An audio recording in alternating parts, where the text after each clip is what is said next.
Ikatan Dokter Indonesia atau IDI Makassar tidak merestui rencana pemerintah Kota Makassar yang ingin menggunakan Genos dalam pemeriksaan kesehatan siswa yang mengikuti pembelajaran tatap muka atau PTM terbatas.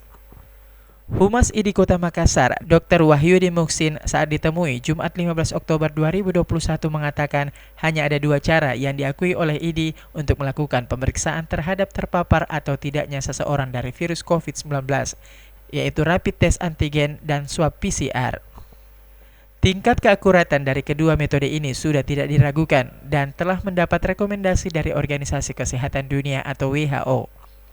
Sejak awal, pihaknya telah menekankan untuk melakukan evaluasi berkala minimal sepekan sekali terhadap PTM terbatas ini dengan alat yang akurat dan telah mendapat rekomendasi. Hubungan terhadap kesehatan paru-paru dilakukan hanya dengan cara foto toraks, bukan menggunakan alat testing yang lainnya.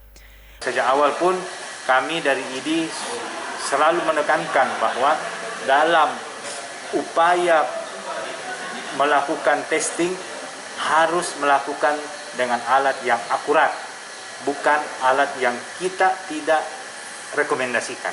Itu yang pentingnya. Makanya hubungannya dengan paru-paru juga tidak ada hubungannya. Karena itu tes paru-paru ya fototoraks. Fototoraks ini untuk mengetahui apakah di paru-paru itu ada pneumonia atau tidak. Ia pun menghimbau dalam sebuah keputusan PTM terbatas ini untuk memastikan pihak yang terlibat, baik siswa, guru, maupun orang tua siswa telah melakukan vaksinasi, serta memperhatikan protokol kesehatan yang ketat. Miftahul Kolbi, Fajar TV dan Fajar Radio, melaporkan.